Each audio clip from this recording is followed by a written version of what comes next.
Good morning student, मेरा नाम है दिलकुश शर्मा और क्लास है BA second year Hindi medium paper second संसाधन भूगोल। जैसा कि हमने गत वीडियो में पढ़ा था कि जो विश्व की जो वनस्पति है उसका वर्गीकरण प्रस्तुत किया था, लेकिन वर्गीकरण हमने प्रस्तुत कर दिया 8-9 भागों में प्रमुख रूप से। अब जो उनका विश्व में कितना प्रतिशत पाया जाता है, देखिए हम संसाधन भूगोल पढ़ रहे हैं तो पूरा वर्ल्ड का है, इसमें किसी देश विशेष का हम पर्सनली नहीं पढ़ रहे हैं। इसमें हम जो वनों का वर्गीकरण है, जो प्रतिशत हैं, वो महाद्वीपों के आधार पर बताएंगे। देखिए ये है महाद्वीप, ठीक है, और ये है प्रतिशत, यह है प्रतिशत। किस महाद्वीप में कितना प्रतिशत है, ठीक। पहला है महाद्वीप एशिया। एशिया जो महाद्वीप है उसमें लगभग 13.6% विश्व का जितना क्षेत्रफल में वन है उसका 13.6% वन कहां पे है, एशिया में है, ठीक है। Number 2 Africa.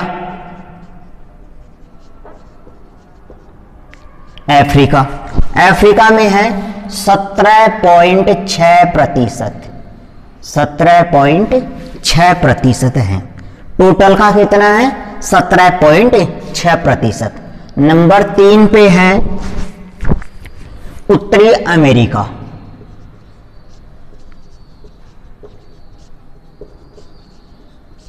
उत्तरी अमेरिका में है 18.2% वन पाए जाते हैं। नंबर 4 पे है दक्षिणी अमेरिका, ठीक। दक्षिणी अमेरिका में है 21.3%। और फिर आता है यूरोप, नंबर 5 पे है यूरोप। यूरोप में है 4.1%, ठीक। और फिर नंबर 6 पे आता है ऑस्ट्रेलिया,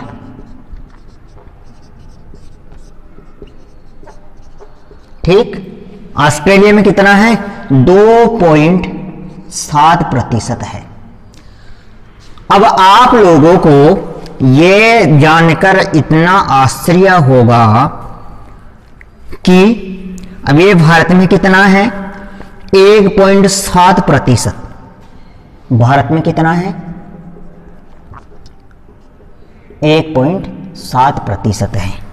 और देश का कुल क्षेत्रफल का प्रतिशत कितना है इसमें, भारत में 23% क्षेत्रफल,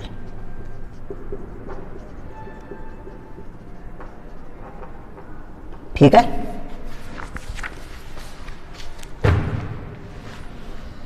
अब देखो जो एशिया इतना बड़ा जो महाद्वीप है उसका टोटल प्रतिशत कितना आ रहा है, 13.6%।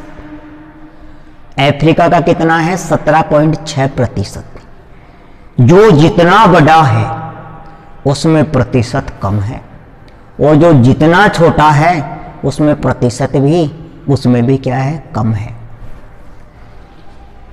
एशिया में वनों की कमी होने का प्रमुख कारण क्या है, अफ्रीका में वनों की कमी होने का प्रमुख कारण क्या है, उत्तरी अमेरिका में जो जहां पे कनाडा, यूएसए और मैक्सिको पाया जाता है वहां पे कितना प्रतिशत पाया जाता है, 18.2, जो सबसे ज्यादा विकसित देश है। दक्षिणी अमेरिका में जो अर्जेंटीना, ब्राजील पाया जाता है उसमें कितना प्रतिशत पाया जाता है, 21.3%। अब जो यूरोप है उसमें कितना है, 4.1%। सबसे जो विकसित जो महाद्वीप है वो कौन सा है, यूरोप महाद्वीप है। इसमें कितना प्रतिशत पाया जाता है, 4.1% यहाँ पे वनों को प्रतिशत पाया जाता है। फिर बात करते हैं ऑस्ट्रेलिया की। अब ये इतना बड़ा जो महाद्वीप है इसमें 2.7% ही वनों का क्षेत्र क्यों पाया जाता है।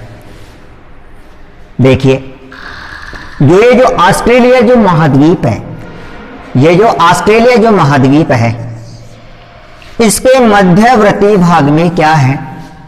मरुस्थल है, ग्रेट सैंडी मरुस्थल है। ठीक है, और इसमें से ही एक नदी प्रवाहित होती है, केवल और केवल मर्रे और डार्लिंग। नाम क्या है? मर्रे डार्लिंग नदी है, फेमस। क्या नाम है इसका? मर्रे डार्लिंग। इस मध्यवर्ती भाग में महान मरुस्थल है जिसका नाम है ग्रेट सैंडी मरुस्थल। इस मरुस्थलीय भाग में वनस्पति पाई ही नहीं जाती।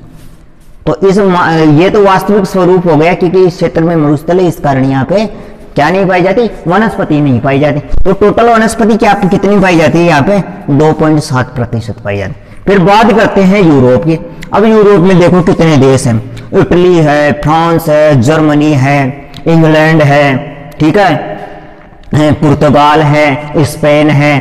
ठीक है, इतने जो देश हैं वो क्या है? सबसे ज्यादा विकसित है। सबसे ज्यादा विकसित होने के कारण यहाँ पे क्या है? मानवीय बसाव भी ज्यादा है। जैसे जैसे मानवीय बसाव ज्यादा होगा वैसे वैसे वनस्पति का क्षरण ज्यादा होगा। जैसे जैसे उद्योग धंधे ज्यादा विकसित होंगे वैसे ही वनों की कटाई अधिक होगी। तो वनों की कटाई अधिक होगी तो वनों का प्रतिशत भी क्या होगा? यहाँ पे कम ही होगा। तो वनों का प्रतिशत कम होने का कारण क्या है? अधिक बसाव होना, अधिक विकास होने के कारण यहाँ पे क्या है? क्या है? वनों का प्रतिशत कम है। और ये जो यूरोप महाद्वीप है ये क्षेत्रफल की दृष्टि से भी क्या है? छोटा है, लेकिन विकास की दृष्टि से सबसे अग्रणीय स्थान रखता है। इस कारण मानवीय बसाव अधिक है यहाँ पे। ठीक है, उच्च तकनीकी पाई जाती है जिसके कारण वनों का विनाश अधिक हुआ है, इसलिए यहाँ पे प्रतिशत कम पाया जाता है। फिर बात करते हैं दक्षिणी अमेरिका में 21% है, उत्तरी अमेरिका में 18.2% और अफ्रीका में 17.6%। देखिए जो उत्तरी अमेरिका है इसमें 3 ही देश है, कनाडा है, अमेरिका और मैक्सिको है। 3 जो बड़े देश हैं इनमें ज्यादा पॉपुलेशन भी नहीं पाई जाती। ठीक है, इसका विस्तार तो ज्यादा है, पॉपुलेशन है कम, तो संसाधन है ज्यादा और उपभोग करने वाले हैं कम, तो वनों की क्या होगी? कटाई कम होगी ना। वनों की यदि कटाई कम होगी तो वनों का प्रतिशत भी क्या होगा? ज्यादा होगा। ठीक है, पॉपुलेशन भी कम है, संसाधन है ज्यादा, तो वनों की कटाई क्या होगी? कम होगी। तो वनों की कटाई होगी तो विश्व के परिप्रेक्ष्य में यदि हम इनको देखते हैं तो यहाँ पे वनों का प्रतिशत क्या पाया जाता है? ज्यादा पाया जाता है। ठीक है, आगे चलते हैं कि जो दक्षिणी अमेरिका है, अब दक्षिणी अमेरिका में जो फेमस जो देश हैं जैसे वो चिली है, ब्राजील है। अब ये जो देश हैं पूर्णतः विकसित नहीं है और इसमें कौन सी पर्वतमाला पाई जाती है? दक्षिणी अमेरिका में एंडीज पर्वतमाला पाई जाती है और दूसरी है अमेजन जो नदी है उसका बहाव क्षेत्र पाया जाता है। तो इस क्षेत्र में यहाँ पे सबसे ज्यादा क्या पाई जाती है? वनस्पति पाई जाती है। दूसरा कारण क्या है? ये जो देश हैं जो कम विकसित हैं, जो वनस्पति का पूर्ण रूप से उपयोग नहीं कर पाते, तो लोग हैं कम, विकास भी है क्या? कम। ठीक है, तो संसाधन क्या है? ज्यादा है। तो ये जो लोग हैं जो दक्षिणी अमेरिका में जो लोग निवास करते हैं वो इन संसाधनों का अधिक दुरुपयोग नहीं कर पाते, अधिक उपयोग नहीं कर पाते। इस कारण यहाँ पे क्या है? वनस्पति का विस्तार क्या है? ज्यादा है। ठीक है, प्रतिशत क्या है? ज्यादा है। अब बात करते हैं अफ्रीका की कि अफ्रीका में भी वनस्पति का जो प्रतिशत है विश्व के परिप्रेक्ष्य में वो ज्यादा क्यों है? देखो ज्यादातर जो देश है अफ्रीका के वो क्या है? अविकसित हैं। क्या है? अविकसित हैं।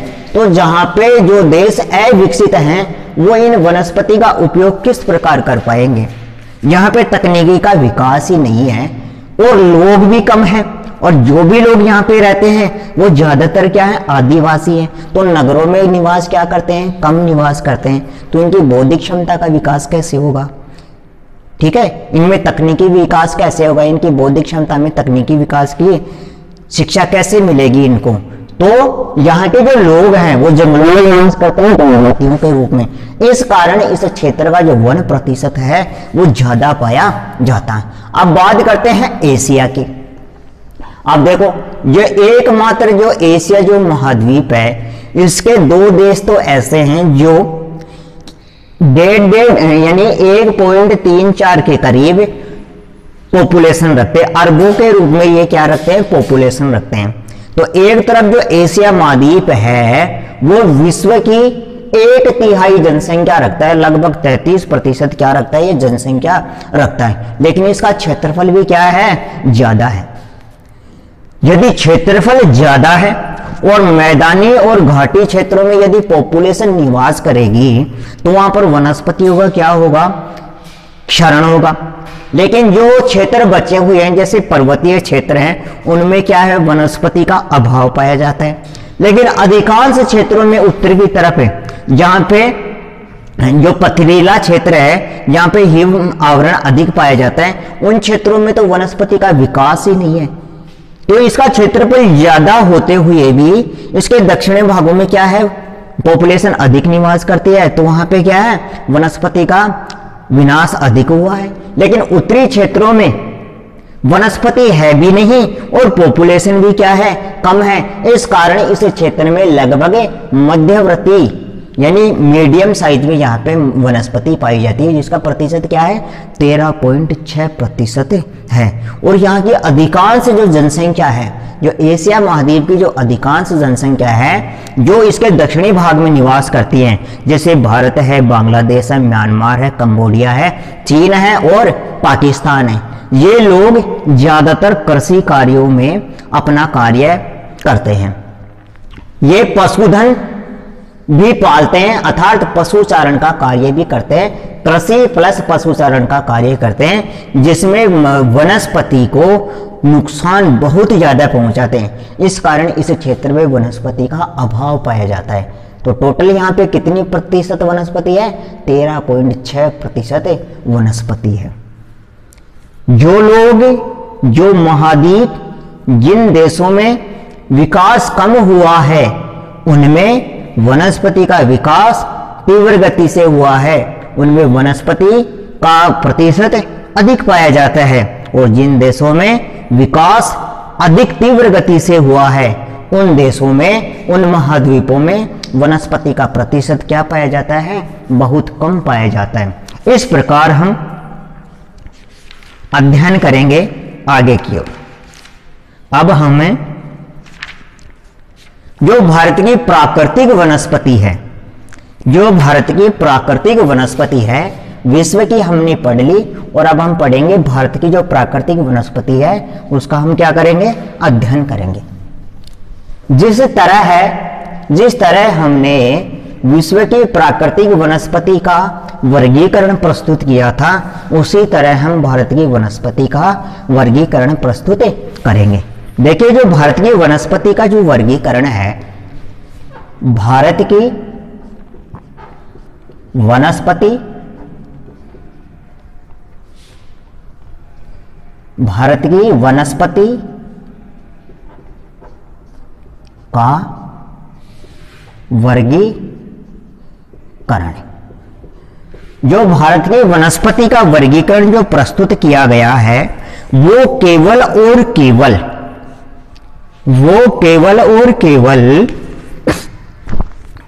वर्षा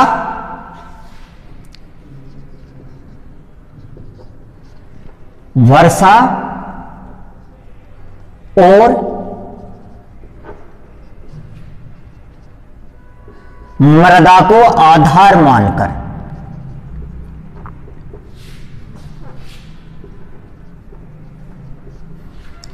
प्रस्तुत किया गया है।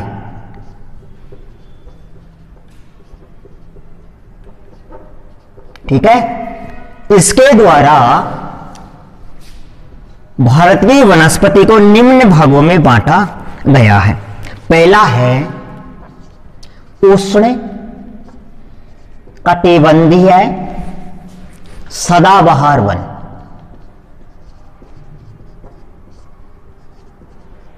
नंबर 2 उष्ण कटिबंधीय पर्णपाती या मानसूनी वन। नंबर 3 उष्ण कटिबंधीय है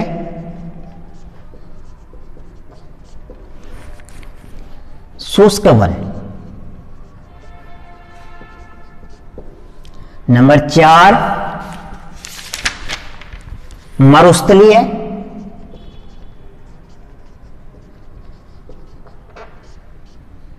या शुष्क वन?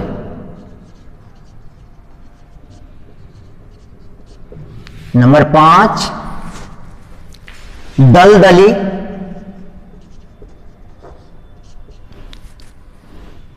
या ज्वारीय वन। नंबर 6 पर्वतीय वन।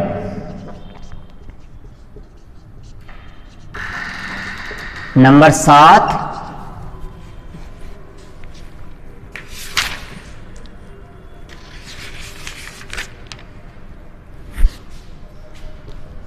इसी के हम 2 भाग कर देते हैं। पहला है हिमालय वन और दूसरा है प्रायद्वीपीय पहाड़ियों के वन।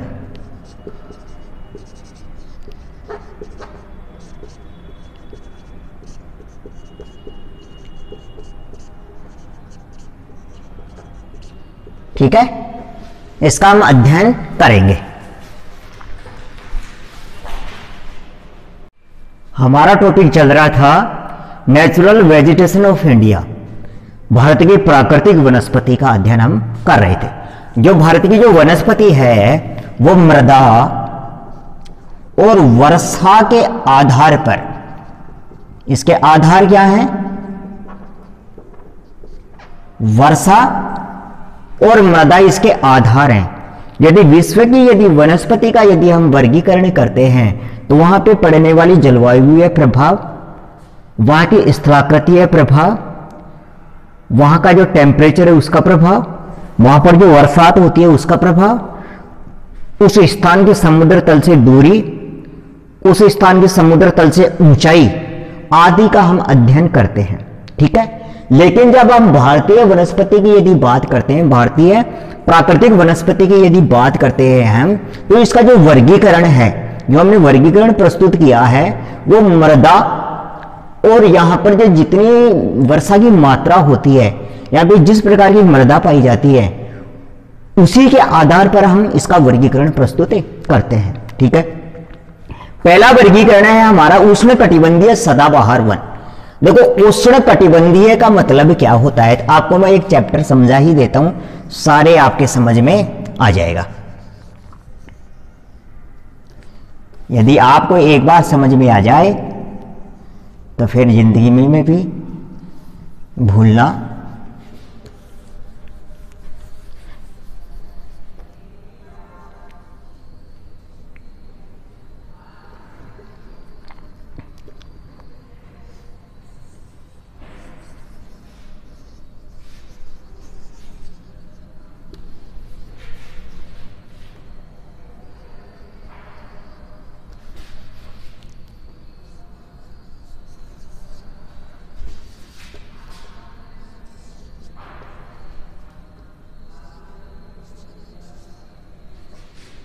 ये हमारा इंडिया है। ठीक है, अब इसके दक्षिणी भाग में क्या है? 0 डिग्री विषुवत रेखा, 0 डिग्री विषुवत रेखा है इसके कहा? दक्षिण में। ठीक, और जो राजस्थान वाले जो पार्ट है ये वाला, इधर से 23.5 डिग्री कारक रेखा गुजरती है। कौन सी रेखा गुजरती है? 23.5 डिग्री कारक रेखा यहां से गुजरती है। तो उष्ण का मतलब क्या होता है? गर्म। और कटिबंध का मतलब होता है कि वह क्षेत्र कितने अक्षांशों के मध्य स्थित है। टेम्परेचर जोन को कटिबंध बोलते हैं। और सदाबहार वन वहां पर पाए जाएं, जहां पे गर्मी भी हो, गर्मी वाला कटिबंध स्थित हो, लेकिन वहां पर कैसे वन पाए जाएं? सदाबहार वन पाए जाएं। यदि मान लो हम 0 डिग्री से यदि ऊपर की ओर आते हैं तो कर्क रेखा पर क्या पड़ता है? क्या पड़ता है? अधिक टेम्परेचर पड़ता है। तो भारत का जो अधिकांश भाग है वो कौन से टेम्परेचर जोन में है, वो उष्ण कटिबंधीय, क्योंकि इन जो रेखाएं हैं यहाँ पर सूर्य की किरणें क्या पड़ती हैं, बिल्कुल सीधी पड़ती हैं। अब सीधी पड़ने के साथ साथ में यदि यहाँ की ऊंचाई कम है तो यहाँ पे टेम्परेचर बहुत ज्यादा मात्रा में पड़ेगा, लगभग 50 डिग्री सेंटीग्रेड के आसपास। इस क्षेत्र में यदि ऊंचाई वाले यदि स्थान हैं, यदि ऊंचाई वाले स्थान हैं और यदि वर्षा पर्याप्त मात्रा में उपलब्ध हो जाए तो वहां पर कैसे वन पाए जाएंगे, सदाबहार वन पाए जाएंगे, क्योंकि वर्षा की उपलब्धि के कारण उन्हें समय समय पर क्या मिलता रहेगा, पानी मिलता रहेगा। और पानी जहां पर मिलता रहता है वहां पे बिल्कुल हरे पौधे पाए जाते हैं, वृक्ष पाए जाते हैं। इसलिए इनको क्या बोलते हैं, उष्ण कटिबंधीय सदाबहार वन, क्योंकि जो भारत का अधिकांश भाग है वो टेम्परेट जोन में है, टेम्परेचर जोन में स्थित है, इसलिए इसको बोलते हैं उष्ण कटिबंधीय। ठीक, लेकिन किसी स्थान पर ऊंचाई के आधार पर यदि वर्षा अधिक मात्रा में हो रही है या समुद्रीय स्थिति के पास की स्थिति होने के कारण यदि वर्षा हो रही है तो यहां पर कैसे वन पाए जाएंगे, सदाबहार वन पाए जाएंगे। दूसरा आता है उष्ण कटिबंधीय पर्णपाती वन या मानसूनी वन। इसी क्षेत्र में यदि कहीं पर वन पाए जाते हैं लेकिन साल के किसी एक महीने में अपने पर्ण यानी पत्ते, पाती यानी गिरा देते हैं, पत्ते गिराने वाले वन पाए जाते हैं, उन्हें बोलते हैं उष्ण कटिबंधीय पर्णपाती वन। कौन से टेम्परेचर में है, उष्ण कटिबंध में है, जहां पे अक्षांशों की स्थिति होने के कारण सूर्य की किरणें सीधी गिरती हैं तो टेम्परेचर यहाँ पे क्या पाया जाएगा, ज्यादा पाया जाएगा। लेकिन उस क्षेत्र में बरसात की मात्रा कम हो जाए, क्या हो जाए, बरसात की मात्रा कम हो जाए और पौधे अपने अस्तित्व और अपनी पानी की पूर्ति को बरकरार रखने के लिए अपने पत्तों को गर्मी प्रारंभ होने से पहले गिरा दें, तो ये क्या कहलाएंगे, पर्णपाती वन या मानसूनी वन। और ये विस्तृत क्षेत्र में हो तो उन्हें बोलेंगे उष्ण कटिबंधीय पर्णपाती वन, पत्ते गिराने वाले। जैसे हमारे यहाँ पे पतझड़ का सीजन आएगा, अभी सर्दी खत्म होते ही, तो यहाँ पे कौन से वन आ जाएंगे, मानसूनी वन या पर्णपाती वन। अब बात करते हैं उष्ण कटिबंधीय शुष्क वन। कौन से टेम्परेचर जोन में उष्ण कटिबंध में स्थित है, ये जो रेखा है कर्क रेखा है, इसके सीधे जो नीचे वाला जो स्थान है कर्क, ये काल्पनिक रेखाएं होती हैं, इसके आसपास वाले इस क्षेत्र में यहाँ पे टेम्परेचर अधिक पाया जाता है। और इस क्षेत्र में यदि शुष्क वन, शुष्क का मतलब होता है किन्हीं क्षेत्रों में यदि बरसात नहीं होती है तो भी बहुत कम मात्रा में होती है, और यदि वहीं पे वन पाए जाते हैं, वनों का विकास होता है, तो कौन से वन कहलाएंगे, उष्ण कटिबंधीय शुष्क यानी सूखा वन। जिन वनों में, जिन क्षेत्रों में बरसात की मात्रा कम पाई जाती है, क्या पाई जाती है, कम पाई जाती है, यानी कि बरसात तो होती है लेकिन अधिक मात्रा में नहीं होती, तो वहां पे जो वृक्ष पाए जाएंगे वो शुष्क रूप के पाए जाएंगे, यानी सूखे मरुस्थल में या सूखे क्षेत्र में जो भी पेड़ पौधे विकसित होंगे और जो विस्तृत क्षेत्र में होंगे उन्हें बोलते हैं उष्ण कटिबंधीय शुष्क वन। शुष्क यानी सूखा, जहां पे बरसात नहीं होती है वहां पे रूखे सूखे पेड़ विकसित होते हैं, जैसे झाड़ी, जैसे टीकर, जैसे बबूल आदि आदि आदि। नंबर 4 मरुस्थलीय या शुष्क वन। अब ये मरुस्थल भी है, ऊपर वाला क्या है, उष्ण कटिबंधीय शुष्क वन। अभी ये भी शुष्क वन है और ये भी शुष्क वन है, लेकिन अंतर क्या है कि ये जो वन है जो कहां पे पाए जाते हैं, मरुस्थल में पाए जाते हैं। ऐसा स्थान, ऐसा क्षेत्र जहां का टेम्परेचर अधिक हो, मरुस्थलीय दशाएं पाई जाएं और वहां पर बरसात की मात्रा क्या हो, कम हो, तो कैसे वन पाए जाएंगे, शुष्क वन ही पाए जाएंगे, सूखे वन ही पाए जाएंगे। यहाँ पे टेम्परेचर भी ज्यादा है, मरुस्थल भी है और क्या है, बरसात भी नहीं होती, तो फिर भी यदि कोई पेड़ पौधे यदि विकसित होते हैं तो उन्हें हम कहते हैं मरुस्थलीय वन या शुष्क वन। कौन से क्षेत्र में स्थित है, इस वाले क्षेत्र में ही स्थित है, टेम्परेट जोन में, जहां पे तापमान अधिक गिरता है उस वाले क्षेत्र में। फिर आता है दलदली या ज्वारीय वन। अब देखो ये दलदली क्या होता है, जब लंबे समय तक किसी क्षेत्र में यदि पानी भर जाता है तो वहां पर कीचड़ होना प्रारंभ हो जाता है। तो इतना कीचड़ तो होगा नहीं बहुत बड़े क्षेत्र में। तो ये चीज कीचड़ होगा कहाँ, ये देखो कीचड़ होगा, देखो यहाँ पे देखो ये क्या है, स्थलीय सीमा है, ये है प्रायद्वीप की स्थलीय सीमा, स्थलीय सीमा, ठीक है। और ये क्या है, सागरीय सीमा, सागरीय किनारा। अब ये सागरीय किनारा है, इसमें सागर का पानी है। जब ये सागर का पानी और ये स्थलीय सीमा आपस में मिलेंगे तो यहाँ पर कोई जगह ऐसी होगी जहां पर पानी भरने से दलदल यानी कीचड़ हो जाए। मान लो इस स्थलीय सीमा में कहीं कहीं पर गड्ढे हैं, तो यहाँ पर यदि पानी भर जाता है तो यहाँ पे क्या हो जाएगा, दलदल हो जाएगा। कहने का मतलब है कीचड़ हो जाएगा। इस कीचड़ के आसपास यदि पेड़ पौधे आदि विकसित हो जाएं और बहुत बड़े क्षेत्र में हो जाएं तो उनको बोलते हैं दलदली या ज्वारीय वन। अब ये ज्वारीय वन क्यों कहते हैं, जब समुद्र का पानी तट की ओर अग्रसर होता है, तट की ओर आता है, तो उसको हम क्या बोलते हैं, ज्वार कहते हैं। उसको क्या बोलते हैं, ज्वार भाटा। पानी के उतार चढ़ाव को क्या बोलते हैं, ज्वार भाटा। अब ये पानी इधर आया तीव्र गति से, यहां भर गया और भर जाने के बाद में यहाँ पे क्या हो गया, कीचड़ हो गया। और कीचड़ हो जाएगा तो कौन सा आ जाएगा, दलदली। कीचड़ होगा तो कीचड़ को बोलते हैं दलदली। और यदि ज्वारीय पानी आ रहा है यहाँ पे, ज्वार यानी ज्वार भाटे से, तो इसको बोलते हैं ज्वारीय वन। ज्वारीय स्थिति के कारण जहां पे दलदल हो जाती है उनको बोलते हैं दलदलीय या ज्वारीय वन। ठीक है, आगे चलते हैं। अब ये कहां पाए जाते हैं, समुद्र तटीय क्षेत्रों में या स्थलीय तटीय क्षेत्रों में, जहां पे पानी का अतिक्रमण होता है, जहां पर पानी भर जाता है, वहां पे दलदली वन पाए जाते हैं। जैसे यहाँ पे पश्चिम बंगाल में पाए जाते हैं सुंदर वन, उनको ज्वारीय वन कहते हैं या दलदली वन कहते हैं, सुंदर वन। ठीक है। अब ये कहाँ होता है, ये जो गंगा नदी का और ब्रह्मपुत्र नदी का जो डेल्टाई भाग है, इस क्षेत्र में सबसे विश्व का सबसे बड़ा ज्वारीय वन या दलदली वन, जिसको हम सुंदर वन के नाम से जानते हैं, वो यहाँ पे विकसित हुआ डेल्टाई क्षेत्र में। क्यों, यहाँ पे क्या है, दलदल है। ठीक है।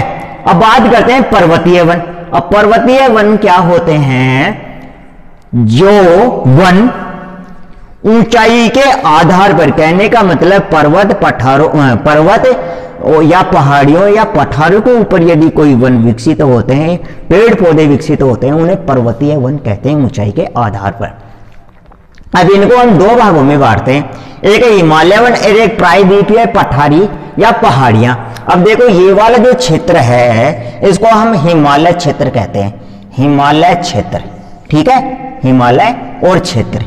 ठीक है। अब ये जो वाला भाग है नीचे वाला, इससे जस्ट नीचे वाला ये वाला भाग है, ये क्या है, प्रायद्वीपीय पहाड़ियां। प्रायद्वीप का मतलब क्या होता है, वह स्थान, वह भूभाग, वह क्षेत्र, ठीक है, जो तीन ओर से पानी से घिरा हुआ हो। तो यहां किधर क्या है, अरब सागर, यहां क्या है, बंगाल की खाड़ी, बंगाल की खाड़ी, और यहां क्या है, हिंद महासागर। ठीक, हिंद महासागर। वह विस्तृत भूभाग जो तीन ओर से पानी से घिरा हुआ हो, उसको हम प्रायद्वीप की संज्ञा देते हैं। और ये प्रायद्वीप तो हो गया। अब इस प्रायद्वीप में जो पर्वत भाग हैं, पहाड़ियां हैं, उन पर विकसित होने वाले जो वन हैं उनको बोलते हैं प्रायद्वीपीय पठारियों की वनस्पति। और हिमालय में उगने वाले जो वन है, विकसित होने वाले वन हैं, उनको बोलते हैं हिमालय वन। तो पर्वतीय वन कितने प्रकार के हुए, दो प्रकार के। हिमालय क्षेत्र में विकसित होने वाली वनस्पति को हिमालय वन के अंतर्गत शामिल किया जाता है। और प्रायद्वीपीय जो भारत है उसमें जो विकसित होने वाली जो वनस्पति है, जो पहाड़ी विशेष पर होती हैं, उनको बोलते हैं प्रायद्वीपीय पहाड़ियों में विकसित होने वाली वनस्पति। ठीक है। अब एक एक का वर्णन हम करना चाहेंगे, समझ में तो आ गया होगा आप लोगों के, लेकिन मैं अध्ययन की दृष्टि से और बाद में याद करने की दृष्टि से एक एक का पॉइंट और मैं लिखवा देता हूं, थोड़ा थोड़ा सा। ठीक है। देखिए,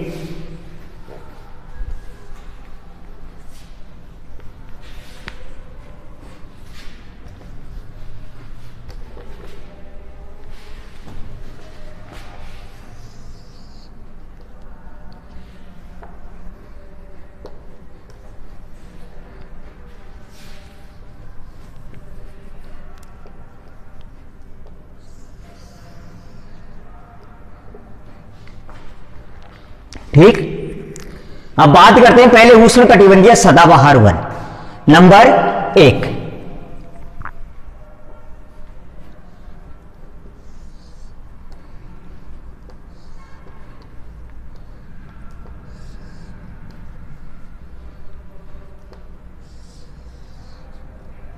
नंबर 1,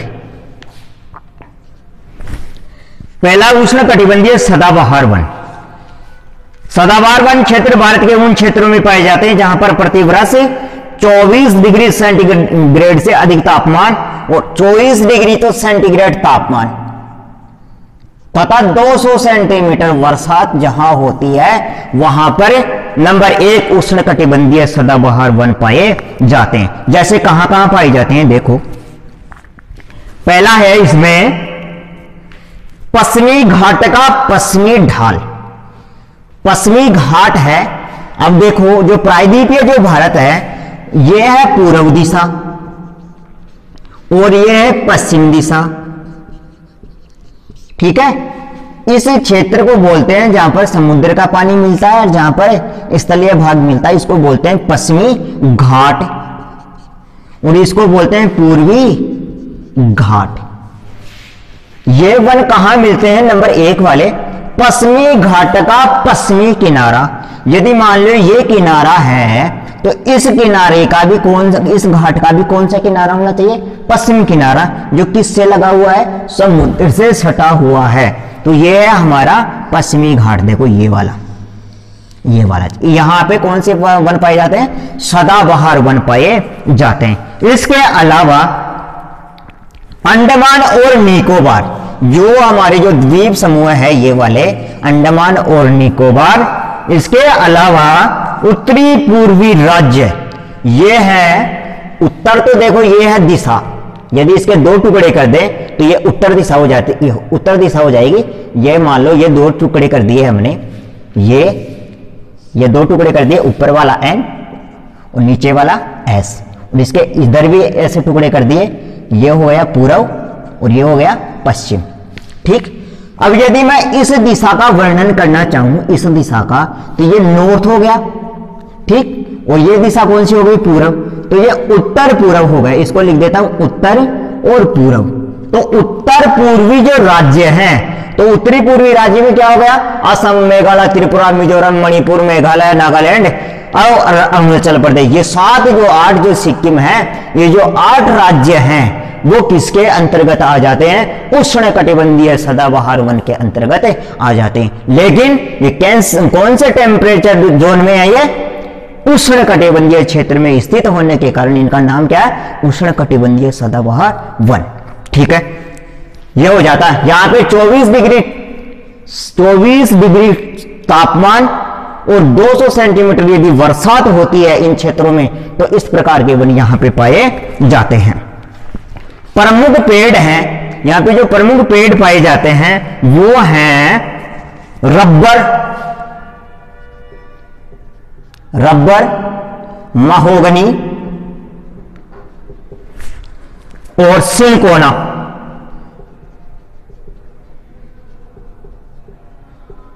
और रोजवुड, ठीक। ये कौन सी दिशा है? उत्तर पूर्व में। उत्तर पूर्व में जो भी राज्य स्थित है उनमें कौन से वन पाए जाते हैं? उष्ण कटिबंधीय सदाबहार वन। और पश्चिमी घाट का पश्चिमी जो किनारा है उस पे इस प्रकार के वन पाए जाते हैं। तो नंबर 1 हमारा क्लियर होता है। नंबर 2 उष्ण कटिबंधीय पर्णपाती या वानसुनी वन। इसके अंतर्गत नंबर 2, इसके अंतर्गत 100 से 200 सेंटीमीटर वर्षा पाई जाती है। 100 से, और टेम्परेचर लगभग 30 के आसपास, और 100 से 200 सेंटीमीटर तक यहां पे क्या पाई जाती है?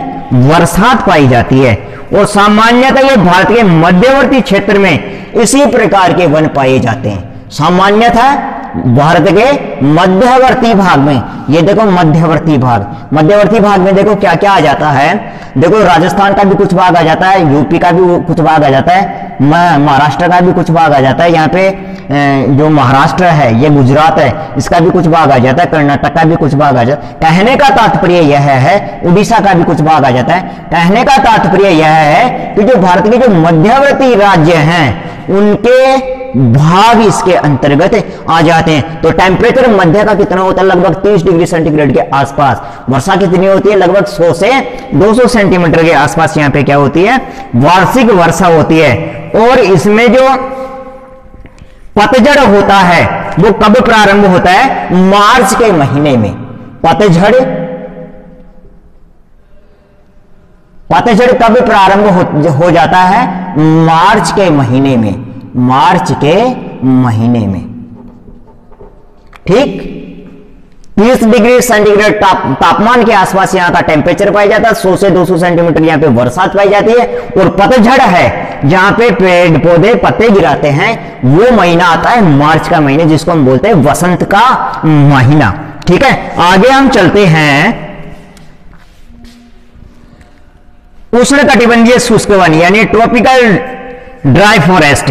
यहां पे जो बरसात होती है लगभग 50 से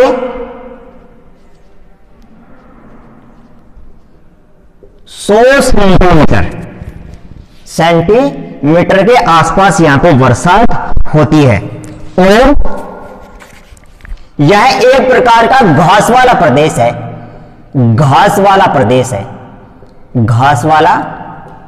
है। ठीक है, आगे चलते हैं। एक प्रकार की मूंज तैयार की जाती है जिससे रस्सियां बनाई जाए। यदि किसी क्षेत्र में यदि घास उत्पन्न की जाती है, उनसे क्या बनाए जाते हैं? जेवड़ियां बनाई जाती हैं, रस्सियां बनाई जाती है, मूंज बनाई जाती हैं, जिनसे हम खींचने की चीजों का निर्माण किया करते हैं। ठीक है, यहां पे लगभग जो टेम्परेचर पाया जाता है वो लगभग 30 से 35 डिग्री सेल्सियस के आसपास पाया जाता है। यदि गर्मी है तो लगभग 30 से 35 तो पाया जाएगा ही। ठीक है, और औसत वर्षा कितनी है? 50 से 100 सेंटीमीटर। घास वाला प्रदेश है। और प्रमुख रूप से शीशम, आम, जामुन और बेर आदि पाई जाते हैं, जिसको हम झाड़ी बोलते हैं। नंबर 4 पे आती है मरुस्थलीय वनस्पति। नंबर 4 है मरुस्थलीय या शुष्क वनस्पति। लगभग 45 डिग्री से लेकर 50 डिग्री सेंटीग्रेड यहाँ पे टेम्परेचर पाया जाता है। और यहाँ पे जो बरसात है, वो 50 सेंटीमीटर से कम है। 50 सेमी से क्या है? कम है। 50 सेंटीमीटर से क्या है? जहां पर 50 सेंटीमीटर से कम वर्षा होती है। अब देखो मरुस्थल कहाँ है? ये देखो जो राजस्थान वाले जो पार्ट है, ये जो राजस्थान वाला पार्ट है, ये वाला जो राजस्थान का पार्ट है, इसका ये वाला जो पार्ट है पूरा, इसमें क्या है? मरुस्थलीय वनस्पति पाई जाती है। या इसको क्या कह सकते हैं? शुष्क मरुस्थलीय वन भी कह सकते हैं। जो पंजाब, हरियाणा और राजस्थान के शुष्क प्रदेशों में, ये यदि राजस्थान है तो यहाँ पे पंजाब भी है और इसका टच में क्या है? हरियाणा है। तो ये जो टच वाला जो एरिया है ये पंजाब और हरियाणा और राजस्थान का जो मरुस्थलीय भाग है, उसमें इस प्रकार की वनस्पति पाई जाती है, जहां पे 45 डिग्री सेंटीग्रेड के आसपास तापमान पाया जाता है और 50 सेंटीमीटर से कम बरसात पाई जाती है। और इनमें जो पेड़ पौधे पाए जाते हैं वो क्या पाए जाते हैं? कांटेदार पेड़ पौधे यहां पे पाए जाते हैं, जिसमें टीकर है, बबूल है, केर है, झाड़ी है, सारे इसके अंतर्गत होते हैं। अब आगे नंबर 5 पे आता है पॉइंट नंबर 5 पे आता है दलदली या ज्वारीय वन। ये वन उन क्षेत्रों में पाए जाते हैं जहां पे दलदल का निर्माण अधिक होता है, जो समुद्र तटीय क्षेत्रों में पाए जाते हैं, जैसे पूर्वी घाट और पश्चिमी घाट के आसपास वाले क्षेत्रों के अंतर्गत, जहां पर इस प्रकार के वन उन क्षेत्रों में पाए जाते हैं जहां डेल्टाई क्षेत्र होते हैं। जहां पर डेल्टाई क्षेत्र होते हैं वहां पर लगभग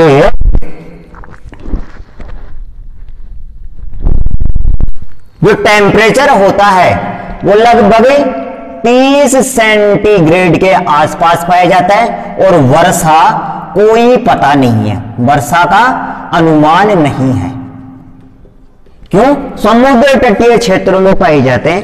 तो देखो, एक तो बरसात होती है ऊपर से, तो ऊपर से कहां होनी चाहिए? जहां पे समुद्र तटीय क्षेत्र नहीं हो वहां पे तो बरसात होनी चाहिए। अब यदि यहाँ पे ज्वारीय पानी ही आ जाए तो पानी की क्या मात्रा का उपलब्ध करना है हमें? उस पानी का हमें क्या करना है जो ऊपर से बरस के करेगा? ये जो ज्वारीय पानी है वो ही आ जाएगा, जिससे ही यदि वनस्पति हो रही है तो हमें इसमें वर्षा का तो अनुमान नहीं है कितनी बरसात हो रही है।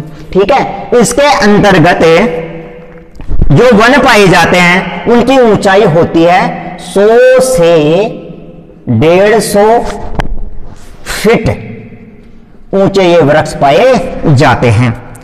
बंगाल की खाड़ी के उत्तर में स्थित सुंदरवन। अब ये जो देखो ये बंगाल की खाड़ी है, कौन सी खाड़ी है? ये बंगाल की खाड़ी, ये है बंगाल की खाड़ी। भारत के पूर्व में स्थित जो खाड़ी है वो बंगाल की खाड़ी है। अब ये जो बंगाल की खाड़ी है इसके भी यदि हम दो टुकड़े कर दें, मान लो यहां से लेकर यहां तक कर दें, ये क्या हुआ? हो गया साउथ वाला, ये हो गया नॉर्थ वाला। अब यदि ये नॉर्थ वाला जो भाग है बंगाल की जो खाड़ी है उसका जो उत्तरी भाग है उसमें सुंदर वन पाए जाते हैं। कौन से वन पाए जाते हैं? सुंदर वन पाए जाते हैं। और सुंदर वन जो नामकरण है वो यहाँ पर पाए जाने वाला जो पेड़ है वो सुंदरी वृक्ष है, सुंदरी वृक्ष है।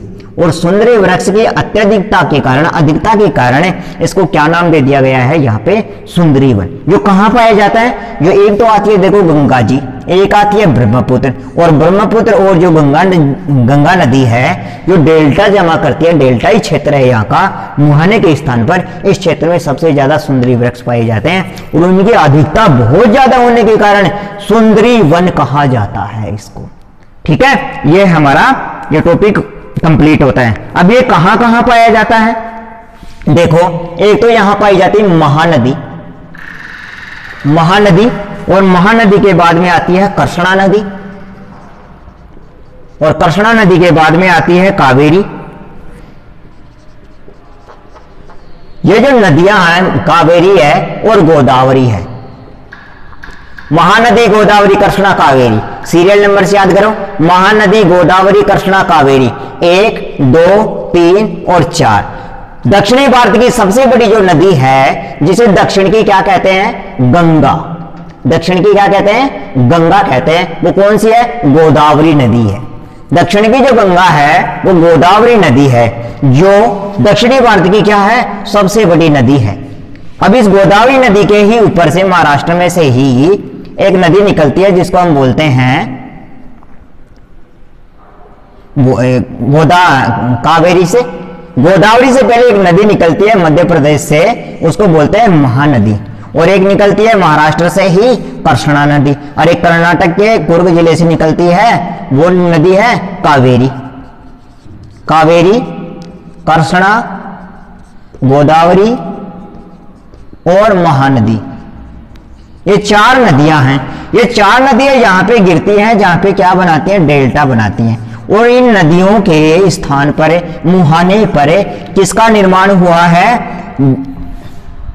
ज्वारीय वन का और दलदली वन का यहाँ पे निर्माण हुआ है। और इन वनों में 75% से ज्यादा, 75% से ज्यादा सुंदरी नामक वृक्ष पाए जाते हैं, इसलिए इनको क्या नाम दिया गया? सुंदरी वन कहा गया। अब बात करते हैं पर्वतीय वनों की।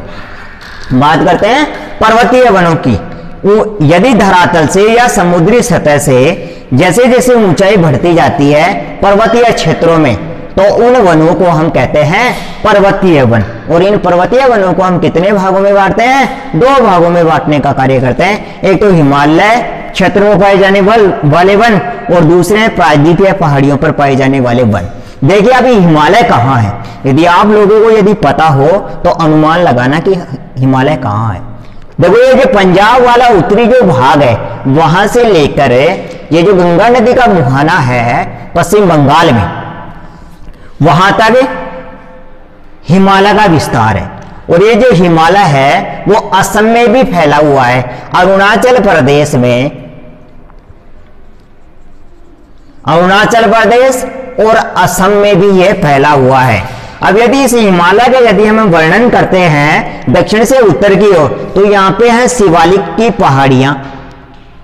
इन पहाड़ियों की ऊंचाई क्या है? कम है। और जैसे जैसे हम उत्तर की ओर जाएंगे वैसे शिवालिक की पहाड़ियों के बाद में मध्य हिमालय या उप हिमालय प्रारंभ हो जाता है, उप हिमालय। अब इसमें इसकी जो ऊंचाई है, इन पर्वत चोटियों की ऊंचाई है वो शिवालिक से थोड़ी सी ऊंची है। फिर इसके बाद में आता है वृहद हिमालय, और वृहद का नाम होता है महान हिमालय। अब इस महान हिमालय के अंतर्गत विश्व की जो सबसे ऊंची जो चोटियां हैं वो इसी के अंतर्गत है, जैसे माउंट एवरेस्ट, इसकी ऊंचाई सबसे ज्यादा है। और इसके आगे है ट्रांस हिमालय, ट्रांस हिमालय। इस क्षेत्र में जो पाई जाने वाली जो वनस्पति है उसको बोलते हैं हिमालय वाली वनस्पति। ठीक है। अब जो प्रायद्वीपीय जो पहाड़ियां है वो कहाँ है? जो क्षेत्र है, जो भूभाग तीन ओर से पानी से घिरा हुआ हो उसको हम कहते हैं प्रायद्वीप। लेकिन वो क्या होना चाहिए? विशाल भूभाग होना चाहिए। तो इसको बोलते हैं भारतीय, भारतीय प्रायद्वीप नाम से इसको पुकारते हैं। और इसमें क्या दे रखा है? प्रायद्वीपीय पहाड़ियां। इस क्षेत्र में जो भी पहाड़ियां हैं उन पर जो वनस्पति विकसित होती है उनको बोलते हैं प्रायद्वीपीय पहाड़ियां। ठीक है। और उन पे विकसित होने वाले वनों को बोलते हैं पर्वतीय वन। लेकिन ये कौन से वन हो गए? प्रायद्वीपीय पहाड़ियों वाले वन, और ये हो गए हिमालय वन। अब ये जो हिमालय जो वन है ये लगभग हिमालय के पश्चिमी वाले किनारे से लेकर पूर्वी वाले किनारे तक ये लगभग 2400 किलोमीटर में। नंबर 6 का जो पहला है ये कितने किलोमीटर में फैले हुए हैं? 2400 किलोमीटर क्षेत्र में ये फैले हुए हैं।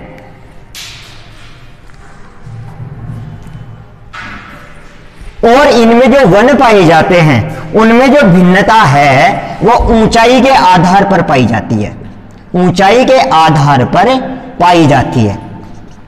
यदि हम पर्वत पादीय क्षेत्र से यदि ऊपर की ओर जाते हैं, ऊंचाई की ओर जाते हैं, यदि मान लो ये पर्वत है, ये हिमालय पर्वत है। ठीक है। अब यदि हम यहां से प्रारंभ हो रहे हैं, जैसे जैसे हम ऊपर की ओर जाएंगे, जैसे जैसे हम ऊपर की ओर जाएंगे वैसे वैसे वनस्पति का जो आवरण है उसका स्वरूप है उसमें क्या मिलती जाएगी? भिन्नता मिलती जाएगी। किसके आधार पर?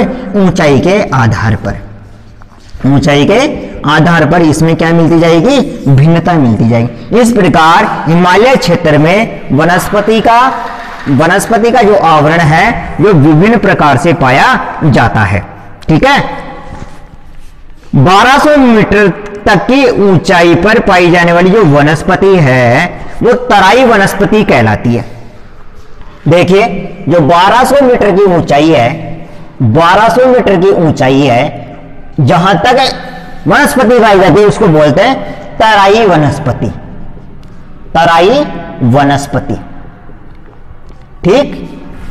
फिर आगे 1200 से 2400 मीटर की ऊंचाई पर है, 1200 से 2400 मीटर की ऊंचाई तक सदाबहार ओक के वृक्ष पाए जाते हैं।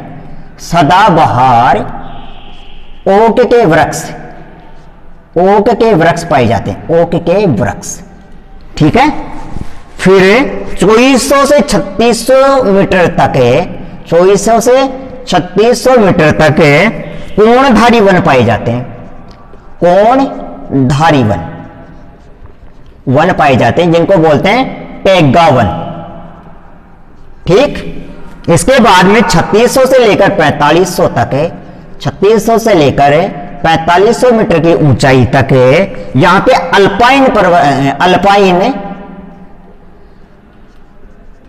अल्पाइन वनस्पति पाई जाती है, अल्पाइन वनस्पति पाई जाती है। ठीक है। और फिर 4500 से ऊपर 4500 से ऊपर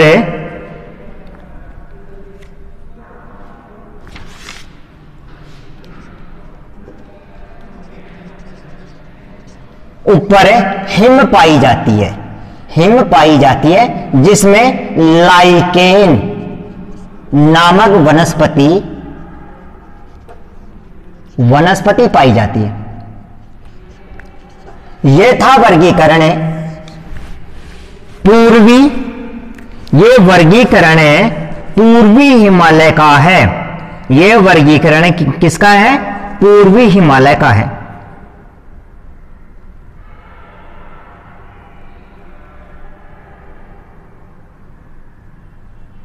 यह है पूर्वी हिमालय का वर्गीकरण।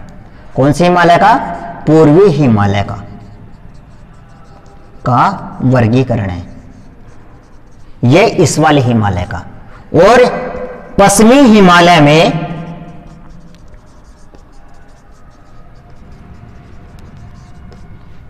5000 मीटर की ऊंचाई पर हिमरेखा पाई जाती है, जिसके बाद वनस्पति लाइकेन के रूप में पाई जाती है, लाइकेन के रूप में पाई जाती है। यदि 1200 मीटर तक की ऊंचाई की यदि हम बात करते हैं तो कौन सी वनस्पति पाई जाती है? पर्वतपातीय क्षेत्रों में तराई वनस्पति। और 1200 से 2400 मीटर की यदि ऊंचाई की बात करते हैं तो वहां पर कौन सी वनस्पति पाई जाएगी? सदाबहार वनस्पति पाई जाएगी। और 2400 से लेकर 3600 मीटर की यदि ऊंचाई की बात करते हैं तो वहां पर कोणधारी वन, शंकुआकार पेड़, ऐसे शंकुआकार पेड़ पाए जाते हैं। ये ऐसे शंकुआकार पेड़ पाए जाते हैं जिनको बोलते हैं कोणधारी वन।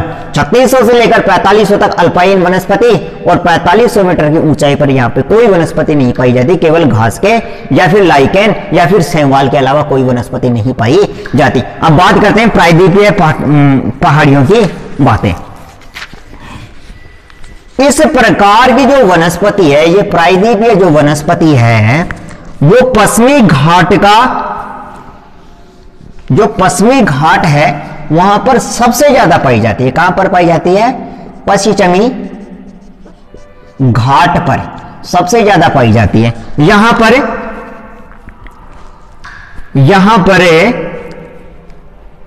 भारत का जैव विविधता संपन्न वनस्पति क्षेत्र पाया जाता है। यहां पर भारत का जैव विविधता संपन्न क्षेत्र पाया जाता है, जिसे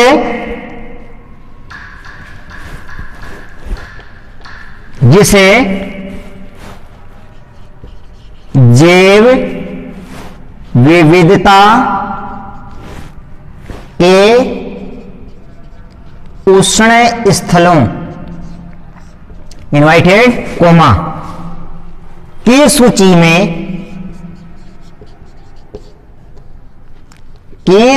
में शामिल किया गया है।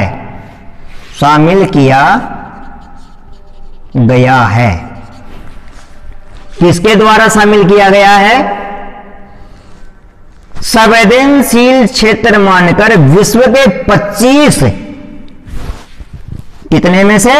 25 में से, जो एक ऐसी संस्था है विश्व में जो ऐसे क्षेत्रों का चयन करती है जो विश्व वनस्पति की दृष्टि से और जीव जंतुओं की दृष्टि से विविधता लिए हुए हो।